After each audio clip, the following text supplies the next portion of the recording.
what I learned during my days in debating. If a man attacks, see, this is the problem. This is the problem. We started with Bhartiyata. We started with Dharma. It ended up coming to Muslim from Pakistan. Like every single time. Is that Dharma? What about your own existence? Why are you not proud of that? I come from Banaras. Sanskrit संकट मोचन मंदिर के प्रांगण में खेला हूं मैं मुसलमान हूं, मैं 5 वक्त का नमाजी हूं, मैं सब रोजे से हूं, वापस दे दीजिए, ठीक है, लेकिन मैं वो भारत को रिप्रेजेंट करता हूं। ज्ञानवापी वापस दे दीजिए, ज्ञानवापी वापस दे दीजिए, ज्ञानवापी पे चल रहा है, मथुरा वापस दे दीजिए, अरे आप सब ले लीजिए, अढ़ाई चोपड़ा वापस दे दीजिए, देखिए अदीना मस्जिद वापस दे दीजिए, 40,000 places, give it all back. I'm sure Banaras में आपने ये मैं जीत चुका हूँ, ये मैं जीत चुका हूँ। यहाँ हो गई तकलीफ। अब आप सुनिए, मैं उसकी बात करता हूँ 1946 की। 1946 में इन्होंने कहा कि 2-4 लोगों ने वोट दिया, 2 गए। भाई वोट का अधिकार कितनों को मिला था? आपने उस टाइम पे भी अंग्रेजों ने ही दिया था, जो दया भाव था, या हम जीते थे, जो कह लो। But you can't deny the facts. No, I'm not denying. See. 80%. 80% कहाँ?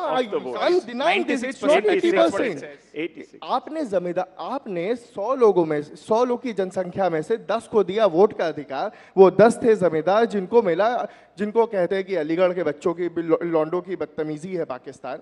हमेशा ये कहा जाता है कि अलीगढ़ के लौंडों की बदमाशी है ये। तो ये वही था, पाकिस्तान तो अलीगढ़ के लौंडों की बदमाशी था। उन्हीं को तो आपने अधिकार दिया था वोट का। अलीगढ़ के लौंडों की जो अय्याशी है वो भारत पे बहुत भारी पड़ी। Okay, बहुत भारी पड़ी। Millions of people lost their lives. Millions of women were raped and paraded naked. And this is dismissed as Aligarh ke London ki ayyashi. How insensitive to the people have actually done this. Millions में सारे हैं. That's the funny part. This is the Millions funny में कोई एक कौम नहीं है. Here's the funny part. So the point I'm trying to make is, we discuss the obligation that independent Bharat has an obligation towards Hindus and Sikhs living in undivided Pakistan. This discussion happens from 45, 46, 47 because the conversation has already started.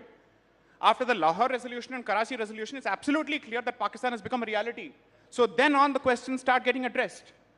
The Constituent Assembly starts, it's formulated in August 1946. Subsequently, once the conversations start, we actually keep a few seats open in the hope that Pakistan doesn't become a reality. That is the extent to which we went. When we realized this is not going to happen, we switched the conversation to ask the question, what do we do to those people who are being held hostage? Because the history of this period will show that Pakistan decided to use the non-Muslim population of that particular area as a hostage population to negotiate with Bharat. The entire basis for the Nehru-Liaquat Pact ultimately was this. Let's assume for a moment that we don't owe an obligation to the Hindus of Pakistan and Pakistan doesn't have a duty with respect to Muslims of India. Why did the fount of everything that's great in this country, Shri Pandit Jawaharlal Nehru, choose to enter into a Nehru-Liaquat Pact where both of us are assuring the other with respect to the safety of religious minorities in their country? What is this basis then? Ultimately, at the political level and at the constitutional level, we have accepted that we have a civilizational duty towards these minorities. Anas, this is documented fact. That is a very valid point. I'm neither holding brief for Nehru, nor I'm holding brief for Pakistan. Please answer the specific question. Forget about holding a brief. I completely agree with that. At that point, so we are now executing that civilizational brief. No. Allow me. The civilization, Nehru-Liaquat Pact, what did it say? It said कि भाई तुम अपने तरफ के minorities की वो करो, हम अपनी तरफ के करेंगे। वो चल रहा है, वो वहाँ भी चल रहा है, यहाँ भी चल रहा है। नहीं हो रहा है, आप इंटरनेशनल फोरम्स पे प्रेशर डाल सकते हैं। हिंदुस्तान बहुत मजबूत है, हमने पाकिस्तान को बहुत पीटा हुआ है भाई। आप क्या बात करते हैं? हम हर जंग जीते हैं, डिप्लोमेसी में हम उनसे ऊपर हैं, हर चीज में हम के विश्वगुरु हैं, मदर ऑफ डेमोक्रेसी हैं। The spirit of the agreement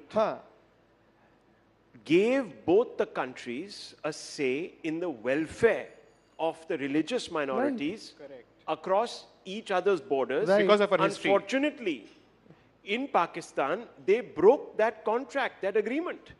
Now we fear for the future of the religious minorities, the Hindus, the Sikhs, the Christians, the Buddhists, the Jains, and the others. Christians so they say, where are the Jews? There was only one Jew according to the census of Pakistan. So they are saying that because you do not include Jews. That's not the point. So here's the point. If you read Articles 5 to 11 of the Constitution, that is entirely Pakistan-centric when you're defining citizenship as part of your own constitution, because you realize that there's a continuing cord that connects you with the people there. It also speaks of how many people can go there. When you come back, what happens to your citizenship, so on and so forth. So in the backdrop of your specific history of the subcontinent, considering the basis for the partition, for us to say we owe no obligations whatsoever, despite the Nehru-Liaquat Pact, according to me, is to make an argument in vacuum when there are clear documented facts to the contrary.